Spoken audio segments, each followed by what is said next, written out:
Hello everybody. Can you hear us? Yes, very good. Thank you very much indeed. Thank you for coming. Last time I had a hat when I was on stage at the BSC Expo with the two of you. Somebody nicked my hat. Has anybody out there got it? I wouldn't mind it back. It's a camera image hat and I'd love to have it back.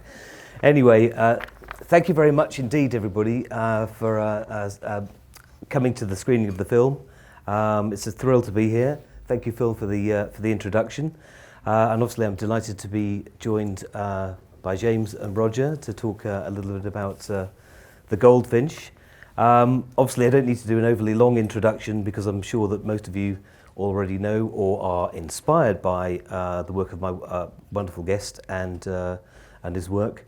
Now, Roger and James are here putting the finishing touches to a movie that will be out at Christmas time.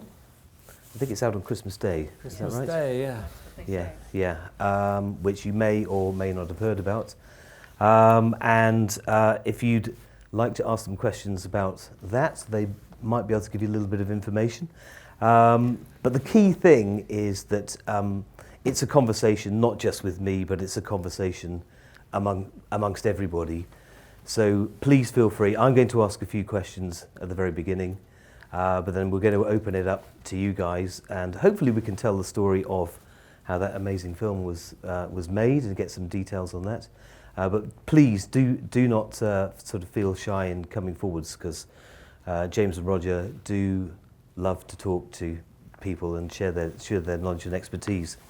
One thing though that I wanted to just start with, if that's all right with you, is that James, you play a pivotal role in Roger's work as a digital workflow and VFX consultant. Can you tell us how just a little bit more about how you work together? Well, basically, I oversee the digital workflow, which is a way of making sure for Roger that we're getting what he wants. I set up the workflow with the digital house, and I go in and I look at the dailies and maybe tweak the timings, come back and talk to Roger. But we also sort of work as a team, and we discuss the movie and we work on lighting diagrams together. And then when we're shooting... You make sure the equipment's always there, because sometimes production managers want to save money. Yeah. So James makes sure it's all booked for the right days, and if the schedule changes, she's looking at it. And production officers have got a lot to do, so to be fair to them, they're not always concerned about whether you've got a certain remote head on a certain day. Right. They don't know why. Yeah, I mean, it's also when we're very shooting much on collaboration, set. yeah. If a producer comes on the set and wants information, Roger's a little terrifying in his concentration. I'm not. And nobody. It's true. People don't want to disturb you, so they'll ask me the questions, and I'll either have the answer, or I can tap him on the shoulder because he's not going to yell at me. Yeah. Not often, anyway. No, I wouldn't say. No, we basically do everything together. It's kind of our lives, you know. Yeah. And what was the nature of your work on together on the Goldfinch? Just that. Yeah. Okay. We traveled a bit too, so we had to make sure those. Yes. Yeah. Because that travelled around from was it New York to Amsterdam? New York, Amsterdam, and then Albuquerque. Then Albuquerque, Mexico, doubling for the outskirts of Las Vegas. Yeah. Right. So the one of the things that when I spoke to you a while ago about this particular film was that I asked you if you'd read the book, and you said that you had. And then I asked. Ooh. Hello. Then I asked. What the heck did I ask you? Yeah, that'll do it, won't it? Freaky. All right. Yes. Then I asked you. Why did you read the book? Because a lot of cinematographers don't actually read the books before They shoot I films think because we they read feel the that book because we Our heard it agent- was going to be made into a Our agent film, sent it to us. and the script wasn't Yeah. actually Yeah. done. Yeah. And yeah, then I read the book, and then we said we were really interested in the project if it was going to come together, and then it just went from there. But a lot of other cinematographers don't want to read the books before they Okay. read the scripts because they feel it adulterates their telling of the story. But that's not Adulterate? the same for you, is that right? Adulterates? Yeah, but they would feel that it would colour their vision of what the script would be. I don't think so, because it's like saying you're going to make a film about the First World War and only read the script and not read any history Any books history. about it. I know, no. I mean, all the background information, the sort of the nuance, the texture, sometimes not in a script if it's from a book. I mean, take No Country for Old Men. I mean, I read the book about 10 times before I read the script, What are you going to say? Well, I'm trying to now ignore the book because... I mean, to an extent you do, but it's all background information to where that script came from. And especially with something like Goldfinch, the book is 800 and something pages, I mean, I know a lot of people didn't like the film. I actually really think the film is very good. It's one of the best films I've ever worked on, I think. But it was a really hard one for John and the writer to do because it was so long and so complicated, and the characters, it was such a, So it was really good to read the book and understand how they had actually condensed it into a film script, Yeah, because it's, as I've been sitting there, it's a slow burning, Yeah. time travelling, emotional thriller, isn't it?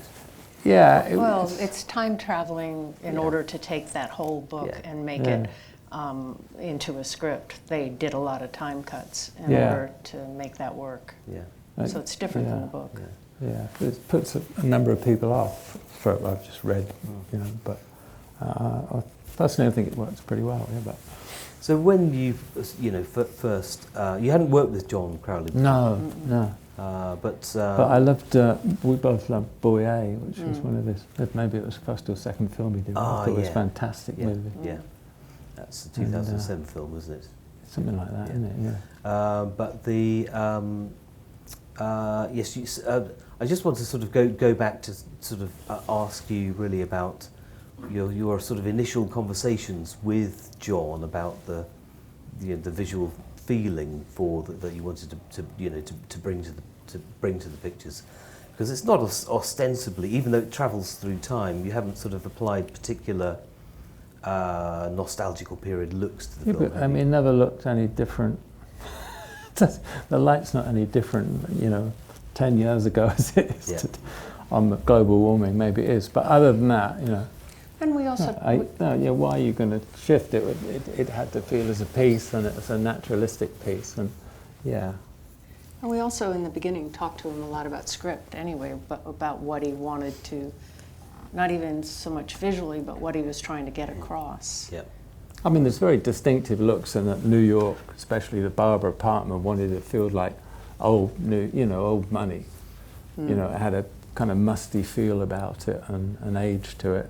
And then when you cut to Las Vegas, it wanted to be kind of blown out and it wanted to be absolute picture of kind of hell, really, because that's what Theo's reaction to being there, Yeah. And then Amsterdam was Amsterdam, It wanted to be a bit edgier, I suppose. Yeah. So, so was it a case more of adapting to the spaces that you found yourself in terms of the storytelling, rather than sort of particularly trying to stamp any particular sort of period feel or nostalgic? Well, you react to the space, but then you are involved in choosing those spaces. So a film like this, the most important, not the most important, but one of the most important parts of the evolution of the film is getting the right locations, or choosing what is a location and what's a set. And one of the interesting things on this was when I went to New York, and then we started talking about it early in pre-production. They'd already scouted some locations, and it had been kind of discussed that the Amsterdam hotel room would be done as a stage set in Yonkers in a warehouse. Right. with a painted backing. The curtains would be closed most of the time, so it didn't really matter about the exterior, which kind of blew my mind, because then I talked to John and said, well, surely that hotel room is such an important character, and what the time passage of Theo being there, you know, taking the drugs and everything else, that time passage was so important. I said, I think that's got to be done on location, you know, and he felt exactly that. So then other things had to be traded off to do that, you know, so that's kind of what you do. I mean, you just don't walk in and say, well, I'm going to shoot that location because that's what they've chosen. I hate that. I like to be on a film for quite a lot of prep, so I'm totally involved in those choices, you know. I think obviously during prep you're quite aware that there were a lot of setups, a lot of travelling to do. Is that quite a challenge?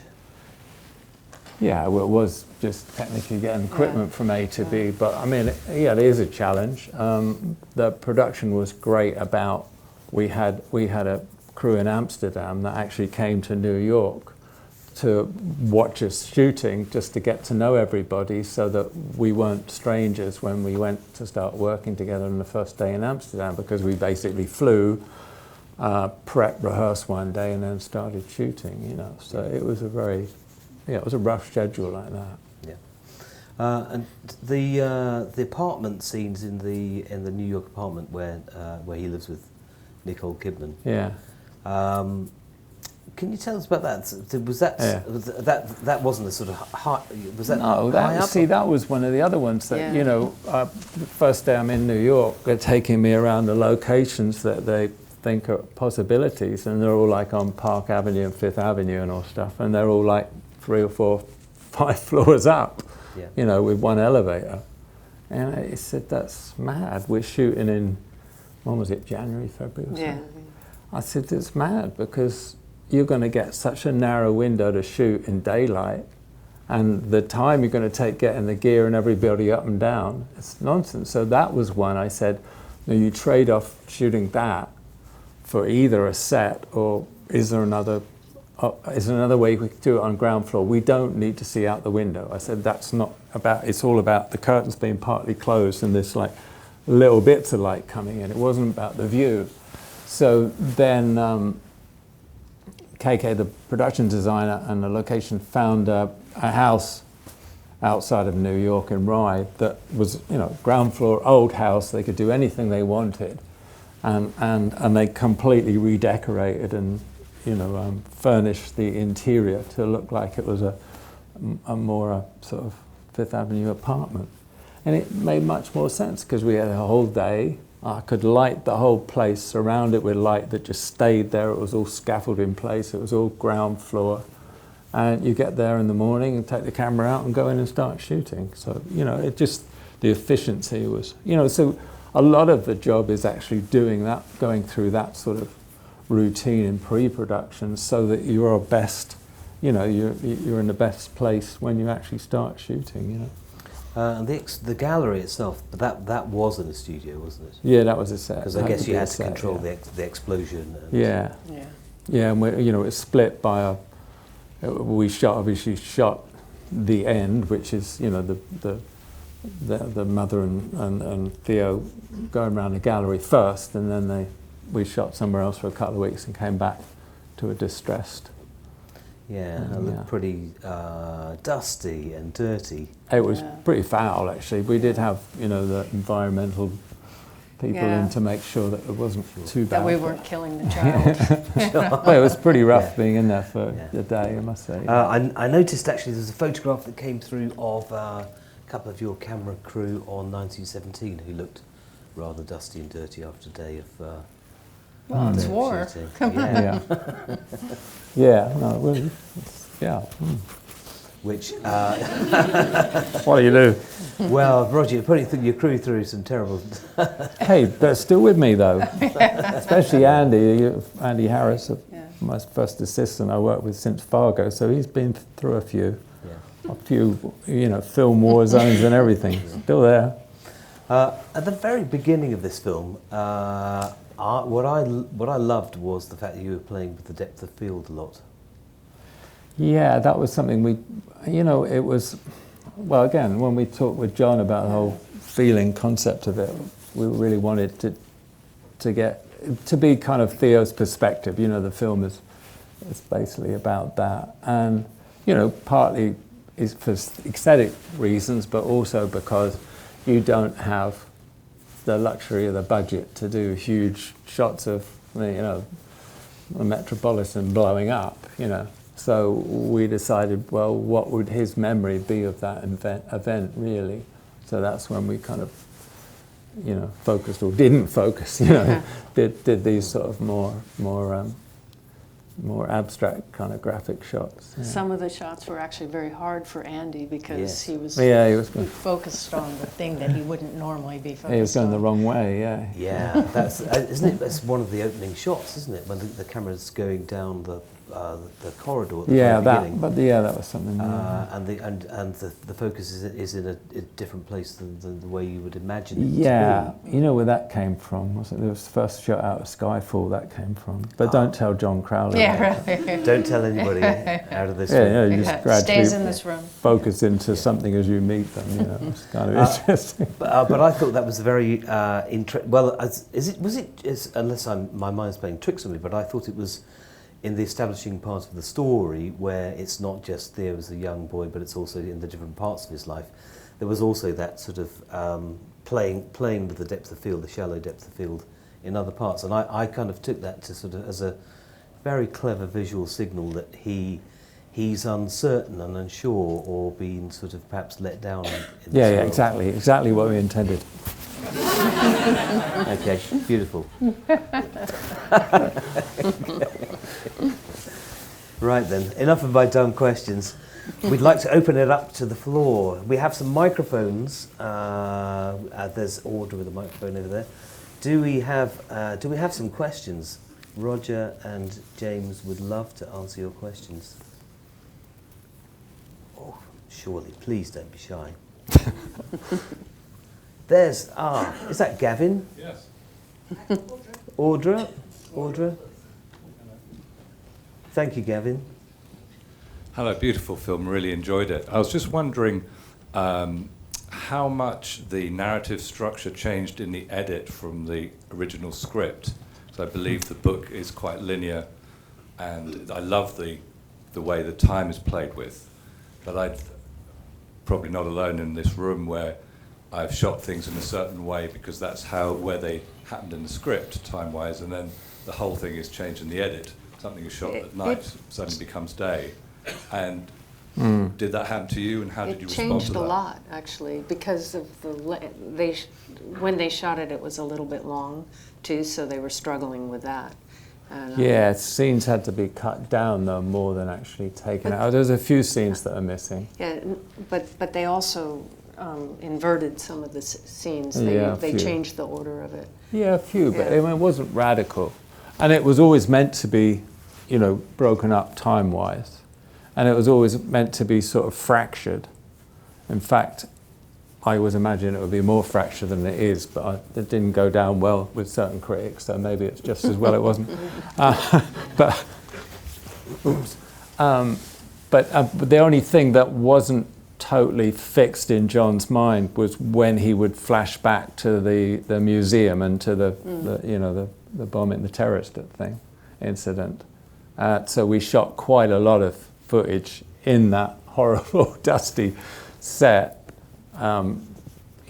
just to give ourselves options to go in and out. I think the one thing that changed that surprised me more than anything actually was we always talked about not seeing the painting until the end, and then that seemed. John said that he wanted to do it, but it seemed such a conceit. It was like, oh, aren't we clever? We're not going to show you the painting. So, so that changed. But otherwise, I think the feel of it was very much what we shot. It's just we did shoot very long scenes, some very long scenes, especially in New Mexico. And then, it's like you always go, oh, it's a shame that's not in, or that has to be truncated. But yeah, it's still quite a long film. Yeah, they truncated a lot, though. Yeah, we were complaining. Yeah. No, I know. we did a couple more scenes in a car in Amsterdam, building up to the cafe and after the cafe. So that was kind of quite a big deal because it was all poor man's with, you know, kind of tricksy lighting rigs and plates and stuff. But so you kind of go, well, it's pity it's not in it, but you know, it's always like that, isn't it? Anything from in the grade from what you established after reading the script and seeing the locations? Did you have a colour palette that you kind of decided on that you had to alter, or you decided to alter when you came to the colour grade at the end? No, I really never do that. I can't think. I can think one shot on Revolutionary Road, we had to change from blue to red. But that's because of the way Because it of was continuity. cut. But The way it was cut. no, I mean, I really don't. That was exactly, that's more or less like the digital negative was, really. Very little difference. Yeah. Yes, okay. Question from over there. Hi. Hello? Really enjoyed the film. Thanks a lot. I read the book as well, and I think you did it really well, because trying to shoot sort of, imagine putting the whole of Lord of the Rings in one film. So, you know, you can only do so much. I thought it was brilliant. My question is, the shots in the apartment, that really nice, beautiful, sort of flattering light, what was the source of that light? Oh, it's around it. Basically, you know, we were still on a location, a house, but it was still a location. So I kind of surrounded the thing with 20 by ultra bounces. So the window's like here and the ultra bounces like that. And then there's a lamp below the window or to the side of the window. So the ultra bounce is cutting all the natural light out, but creating a very soft source. And then I put a very light diffusion on the glass, and then usually I had a light shear on the window as well, so I could control the strength and the sharpness of that light by either spotting the lamp and making it a thing, or opening that little shear, or taking the diffusion. You know what I mean? So I basically had total control, but all I wanted really was a big soft wrap. So I mean, we basically did every window, and there was some bedrooms on the second floor, and we platformed up and did the whole thing. So it didn't matter if it was snowing outside, which it did, or the sun was out and there was a blue sky. It wouldn't change inside the house, you know. And again, you know, you're shooting 12-hour days, so you start in the dark and you go through the whole day and then finish in the dark. So you really need that kind of control. But I mean, production always kind of goes crazy about it in the beginning, but then they see when you've got a full day's work, they're kind of happy, really. Yeah. I laugh when they say 12-hour days. Well, actually 12 hours is ridiculous. It's 16 anyway, whatever. Yeah. I can't remember a 12-hour day. No. Yeah. Do we have some any other questions? Oh yes, there's a gentleman at the front here. Thank you. Thank you very much for your time. Just wondered how much prep time you had and how long the shoot was, and then how much time you get in the grade. I know the grade was only 2 weeks. I didn't really take much time at all. But I Yeah. think we did it in about 6 days, I think. What was it, 66-day shoot?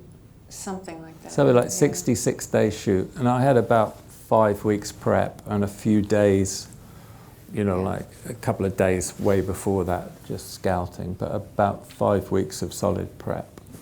Yeah, and most of that was, you know, either looking at locations or storyboarding with John. We did quite a lot of storyboarding, but I mean, it wasn't something that we sort of stuck to. In fact, I don't think even we looked at them on set when we were shooting, but it was just to get a sense of the feel of it, the kind of the lens length, what we wanted to see and what we didn't, you know. Yeah, it was just the feel of it. I do that a lot. I like, you know, like doing sketches even without a storyboard artist. I do little thumbnails or something, and just to get a sense of how it's going to feel, you know. Roger, what was your choice of aspect ratio and camera and lenses? I was just very standard, wasn't it? I was, well, Alexa shooting open gate. Mm-hmm. Yeah. And the lenses, were they the Master prime? primes, yeah. Yeah. Okay. That's quite a favourite of yours. Yeah, I used to use the Cook S4s, and then the Master Primes came out, and they're just that little bit faster, and that really swayed me, Right. and a bit lighter. Yeah. And the aspect ratios, obviously, wasn't a widescreen. It was a 185. yeah. Was there a reason for that? Is that because of the vertical nature of New York, or? I don't know, because then you could have said, well, you're in New Mexico, or, meant to be Las Vegas, but you're in that. Maybe you want widescreen. I don't know. I always think with a aspect ratio, you kind of sit with a director and they say, well, you have a conversation. Well, what do you think? And it's just a feeling. Mm-hmm. And who's got the strongest opinion if you don't agree, in a way, Because you could have gone anamorphic, couldn't you? Because obviously there's a tragic element to this story. I never shot anamorphic, so I'm not sure about that would have been a big stretch.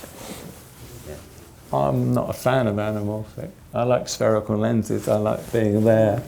I like that, especially on a film like this, where you really need to identify with somebody. Yeah. Okay. Are there any other questions? Yes, we have a gentleman in the third row there, second in. Hello, thank you for being here. I normally work as a first AC, and I just find it interesting how different DOPs work, translate the light onto a technical or mechanical thing. Do you normally work with a waveform or an exposimeter? You just look at the light and you feel it, and based on what you're seeing with your eyes, not really based on the monitor itself. It's just what you I know. We have a DIT has a calibrated monitor, so I can actually see it exactly when I'm shooting. But I still have a meter. I walk around with a meter sometimes, but it's really eye. Yeah, sometimes Josh, the DIT I work with, looks at a waveform or all that, and I think, oh, it's all very clever. But it's I'm not a very technical person. Somebody else can look at that if they want, but I just like looking at the image and thinking, well, that's what I see with my eye, and that seems right. I always operate myself, so it's I'm not somebody that sits by the monitor all the time. I mean, I do a lot on a remote head, so I'm actually sometimes quite close to it, but I don't obsess about that, because I need to be, doing both jobs and talking to the director. And partly why I love actual digital now is because, it's much easier to communicate with a director about what you're doing. Actually, I think I'm much more comfortable with it, that the director can sit with us at the DIT station and can see exactly what it is, You normally work with your own lot from camera, I guess.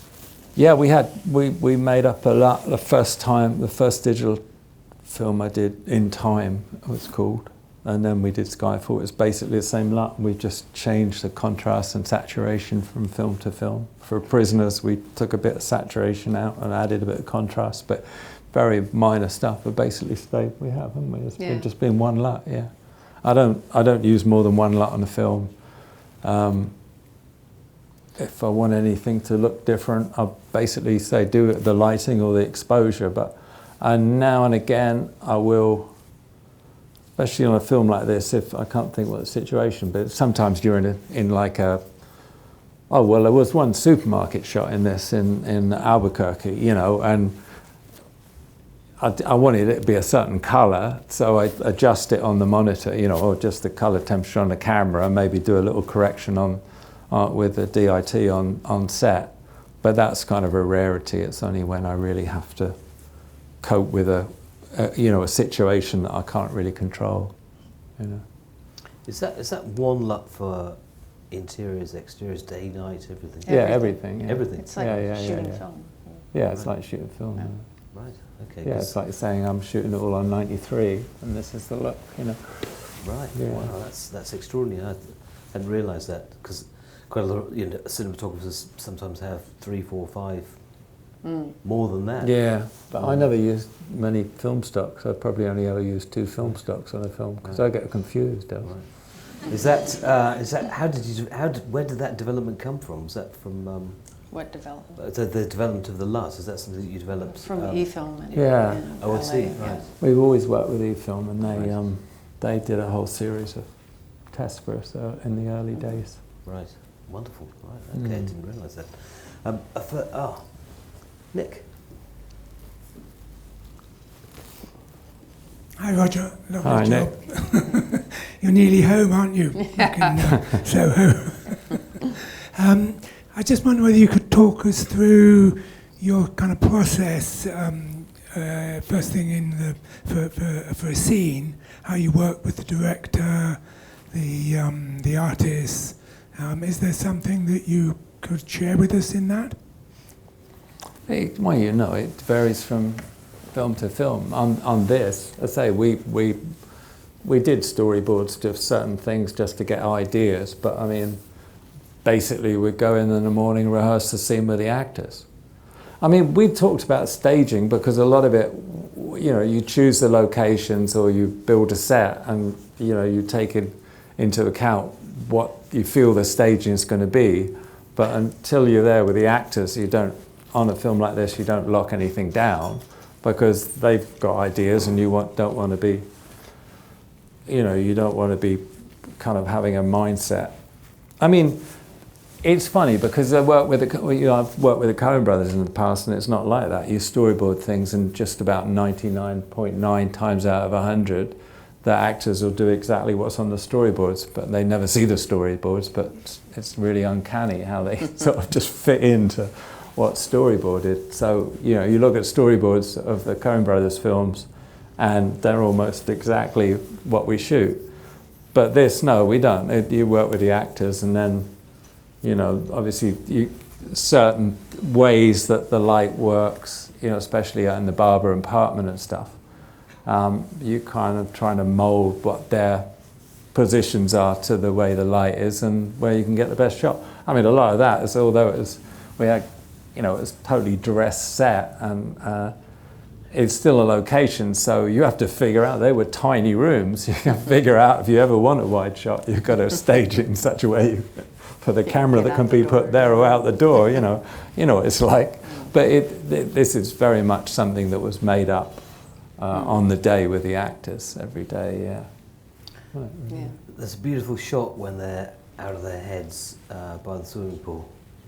Yeah, well, those are the ones. great Those are the ones that we shot. thought about and storyboarded, and that with the swimming pool, I kind of love the idea that you start. It blew it actually in the cut. You start with a wide shot, so you know when they're lying down by the pool. But in one of the early cuts, and what I imagine when we shot it, is you start with a mid shot, so it's like two people standing up, Yeah. and you look at it and you don't Yeah. realise that they're actually lying down by the I swimming see. pool. I know it's a silly little gag, and that's probably why they didn't cut it like that, but that's all right. You know what I mean, you have it in your mind, and that's the way we talked about it, storyboarding it, but yeah, whatever. Oh, well, it brought a different presence to that scene, particularly because, of course, they're off their heads, but they're sort of playing a sort of game of truth, aren't they? And Yeah. they're revealing things about themselves. No, I think it was a really touching scene. Any other questions? Yes. The microphone is wending its way round to you. Thank you. Hello. You're really a master at what you do, and there's no trouble for you to make the most beautiful image for whatever film you need to make. So the thing I wonder is, as people working in the film industry, every job we do, we want to learn. What was it for you that if there was one thing that you took away from this film that you learned, or that was something new for you, or something along those lines? God, I don't know really. There's always something.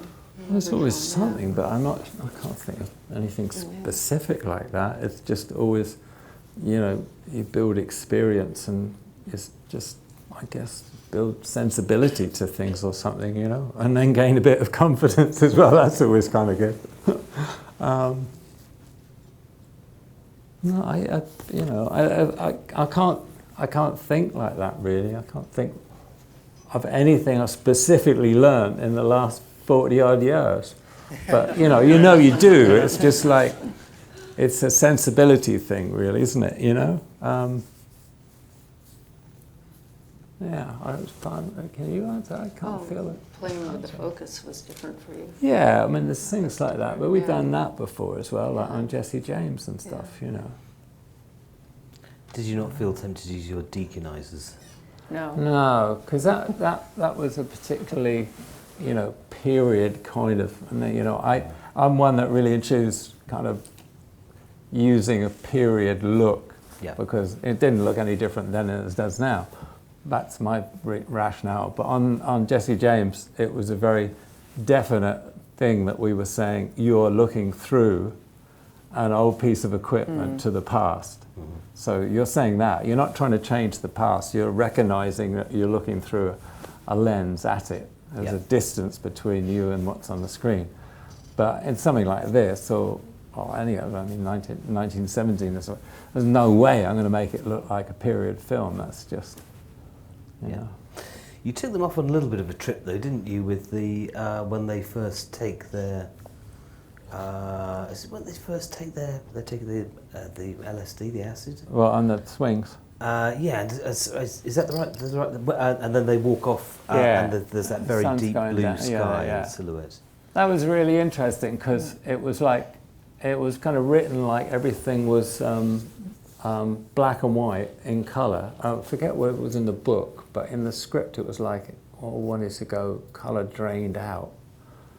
And so we did the opposite. I said to John, look, we don't want to shoot it at night because you actually want to see the surroundings. So I said, well, what if we put a sodium street light in and I go really orange and we shoot it at dusk so the sky's really blue? So they're saying, I forget what the dialogue, were they talking about it being black and white? One of them says that he's seeing things in black and white. Yeah, and then to counter that, the whole thing's this extreme colour. So we really pushed the feeling of the street light and really waited to the last moment to shoot that blue sky.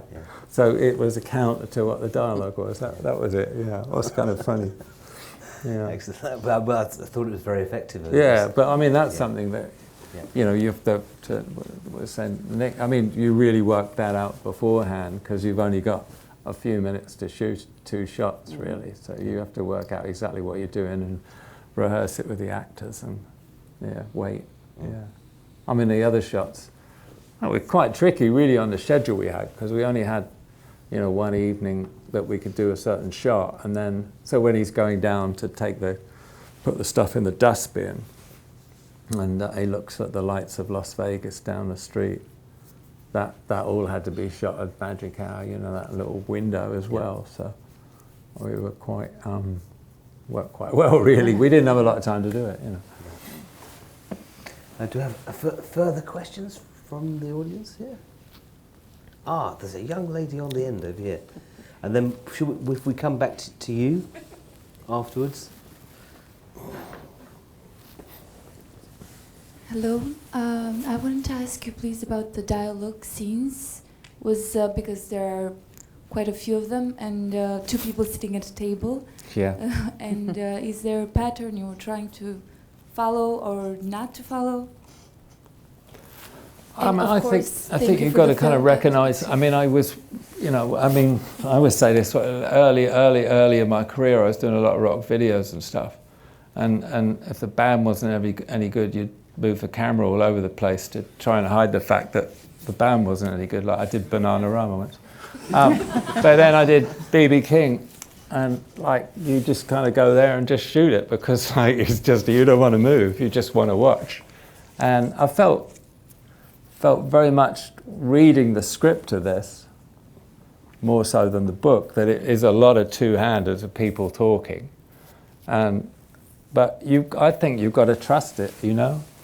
And don't try and make it, you know, visually interesting. That's not really what it's about. It's just trying to, you know, give the space for the actor to create the character and find the least unassuming shot to allow that to play in, really. I learned, that's one thing I probably learned from Joel and Ethan, you know, is just to be minimal about it. I mean, they rarely do 2 sizes. I mean, it's quite freaky. They rarely do two sizes. And they just play it on, boom, boom, back and forth, you know. And, you know, you've got the actors and you've got the script and the dialogue's interesting, and then it's all right, isn't it? You know, does that answer your question, really? More or less, yes, in the sense of, did you have to move all around, or was it easier? Were the actors good in that sense? Well, you be the judge of that. I personally think the performances are pretty good. I mean, I have things, but, you know, well, you do, don't you? But anyway, visually the film is beautiful, so thank you. Okay, we have a question down here. Hi, hello. Hi. Oh. Okay. Oh, yeah. Now. Just a quick question on the reflection in the glasses and how you approach that, because I was wondering how they could just not have reflection in the glasses, or did you or did you use that to your advantage, or how? Advantage, not really. No, that was a nightmare, especially when he put on the Harry Potter glass, you know, the big... I've done a film, the first film I did with the Coen brothers was Barton Fink, and John Turturro had glasses on all the time as well. It was a nightmare. But this was particularly so. Especially getting the candlelit scene where he's talking to the girl, you know, it's candlelit, and our producers were saying, "What's all those little blobs in the glasses?" And I said, "Candles. What am I going to do?" And, you know, but that was the least of it. When you're trying to put in a soft light or something and the actors move, I mean, it is kind of like, and then you try using coated glass and it goes green and it's all that. And then there's a couple of times I took the glass out and nobody noticed it, did you? Ha! in the car, just take the glass out, you're never going to know. And as they're CGing the background with the foreground, then if they need to put a reflection on somewhere, they just put it back. But they didn't, because nobody noticed that they'd taken the glass out. We'll watch out for that next But time. it's like, but it is, what do you do? It's a nightmare. Just don't do a film where the character is wearing glasses. I mean, the kind of lighting I do, I use a lot of big soft sources, so that's really hard. I mean, on the other hand, if you're on like the antique shop or something, then it's okay because I'm using lights that can be reflected and it's all quite natural. But then I say, you get the producer saying, "Well, you got the reflection in the glass." Is that because of that you have like some sort of... Oh, thanks. Is that the reason why, like on some of the shots, you're quite contrasty because you can't bring anything in, like from the inside, and you just use that, like, I mean, it's like quite soft, and it's really like you say, you have all the soft light all around the house. But I was really thinking, because of the glasses, is that the reason not because of the glasses. You can't bring anything in? No, not because of the glasses. That's just what I do. No, that's just my taste on that particular scene or whatever. No, I wouldn't compromise the light for the glass. I'd find some way around it if I needed to get around. Because you could always go down or go up. It wouldn't be quite right, but if you need to soften it, or I mean, frankly, I could have softened it in the DI if I really wanted to. But. Would you ask the actor to be wary of where he's kind of? Yeah, you know, with Oakes, actually, with Ansel, it was fine. But I mean, you've kind of got to judge how you work with actors, because some, if you do that, it's really going to interrupt their process. But some, let's say like these guys, I mean, they were great. Yeah, I mean, most of the actors I work with, it's been pretty good. You get in that situation, you talk them through it. But I'd say with any actor, you've kind of got to figure how that is, and you also got to figure your relationship with the director and the actor. So what is your role? How much can you say, you know, without treading on somebody's toes, you know? Which is fair enough. Does that answer your question? Great. So we had some other hands going up, I thought. Anybody else? There's a gentleman at the front. Right at the front here, Audra. Thank you. Cool. I was just wondering, it's not about this, it's about 1917. Ah, we knew that was coming. Yeah. If I'm allowed. And what was it like not operating? I was operating. Wait, on the Trinity? Well, on the Trinity, I was operating the tilt. Oh, okay, yeah. Because although the tilt's on the Trinity, it's about, and Charlie's here somewhere, who did all the Trinity work, which is fantastic. But no, I mean, the Trinity, we shot maybe, I don't know, I'd say 10%, 15% of the film or something, 17% of the film. And then Steadicam, we used on quite a bit of it. Not that much, actually, Steadicam in comparison. But a huge amount was done on remote gimbal head, on a Stabilize. And some of it was done on a Libra, a mini Libra. But most was on a Stabilize, so that it could be carried by the grips, or sometimes by Charlie or Pete, and they would put it on like a Steadicam post, and the stabilized head would be put on that. But that's totally remotely operated, so it was kind of like the sort of dance between them and the actors, and me operating miles away. But we were also in the tent saying, okay, go a little bit more left, because we had all on the headphones and stuff like that, yeah. On, and just making sure they're in the right place, so yeah. The framing can But I mean, you should ask Charlie about this, but we went through the whole film in prep, and we shot a lot of the scenes before we had the sets, because we had to work out exactly what we were going to do and what the set was going to be, how long the trench was going to be and everything. And, you know, so a lot of these shots, basically, we had rehearsed it, we knew how we were doing it, which piece of equipment and stuff. But yeah, but I'd say most of it was on a remote gimbal. Okay, nice, thank you. Any other questions? Ah, yes. Gentleman here, just over here. There's two, there's one there and one there.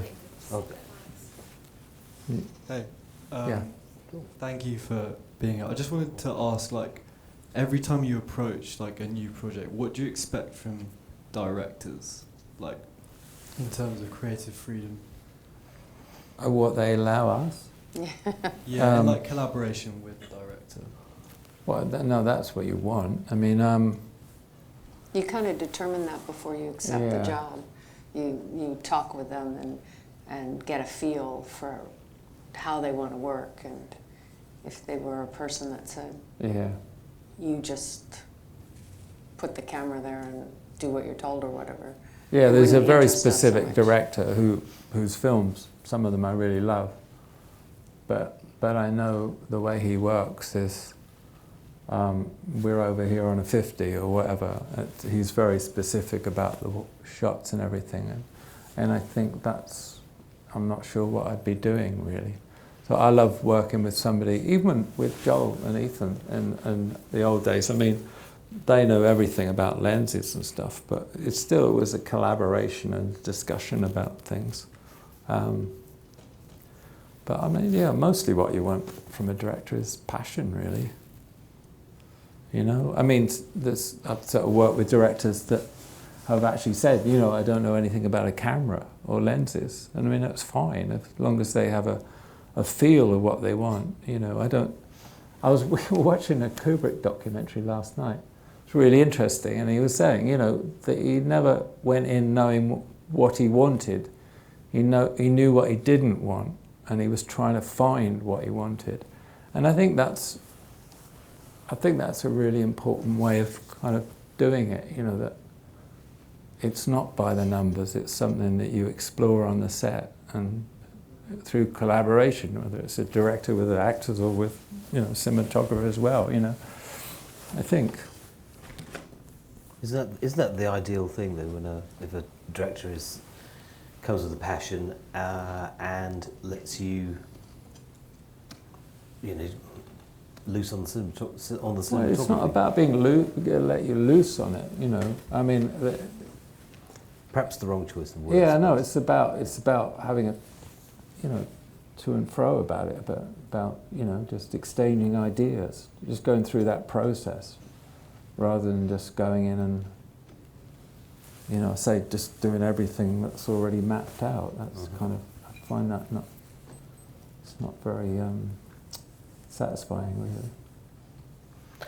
Does that answer your question? Yeah, thank you. And there was a gentleman behind you, and then we've got another gentleman over here afterwards. Hi again. About filters, do you like any specific filters on camera itself? Did you choose any specific filters for this film, or do you have a favorite filter overall? I think the only filters I've used in the last 33 years are NDs. No, I don't use filters. Oh, 85s I used when I was shooting film, but no, I don't use filters. Other than on Blade Runner, sorry, I made up filters for Blade Runner. But no, I don't like using filters. I only use filters on Blade Runner because we were in a situation, I had like 200 space lights, and I didn't have the time, or the electricians didn't have the time to gel them all, and I needed to go from an orange light, and then they changed the set around, it had to be a blue light. So I decided I'd only gel them once, so I made up filters to match the orange gels that I'm going to put on the other sets where I was making the same color light. But no, I don't like filters at all, really. I like to do it really in camera. So, I mean, yeah, I like change the color of the light to get what I want, rather than putting something on the lens. I don't like diffusion. I shot one film, I think it was 1986, I shot a film with a black, something like a black net on it, the whole film, and I hated it. I don't know, it was the biggest mistake of my life. And that was about the last time I did that. I'm being silly, but it's true. That's the only time I've ever put a filter on a whole film, and it was really silly. Interesting, thanks. Yes, down here. I just wanted to ask really about the sort of idea of, obviously, directors sometimes, you know, the creative input that you have and, you know, the collaboration with them. Obviously, after shooting like over 70 projects, is there ever been a case where you've been kind of tempted to find a movie to direct yourself, or is it always you've kind of not wanted to go into? We were working on something a few years ago. Well, I mean, 15 years ago or something, 20 years ago. Yeah, I had, but I get so much satisfaction working with the people I do, and that's the thing. I feel I have a creative input, and I love that collaboration. And besides, the kind of films I really like to make myself, nobody go and see. They'll really be depressing. I mean, I'm serious. What would they be about, Roger? They'd be like, pretty you know, dark. Andrei Tarkovsky would be a comedy compared with what I am. I'm sure if you did make one, everyone would love to see it anyway. So. Sorry, I don't know. Sorry? There's a couple of things I'd love to have made, and, you know, but there you go. You can't regret that. We've been really lucky. The films we've worked on, haven't we? The last 30 years, it's been amazing, really. There's still time anyway. Yeah, actually, there is. Well, unfortunately, we have to draw it to a conclusion, this conversation. But thank you very much indeed. I think the Goldfinch is a great addition to your artistic canon, could we call Thank it? you. I mean, yeah, I don't know. And with the sound of cannons rattling in our ears, we'll all be going to watch 1917 as well, which I'm sure we'll all look forward to seeing. But please give a great round of applause to James and Roger. Thank you very much.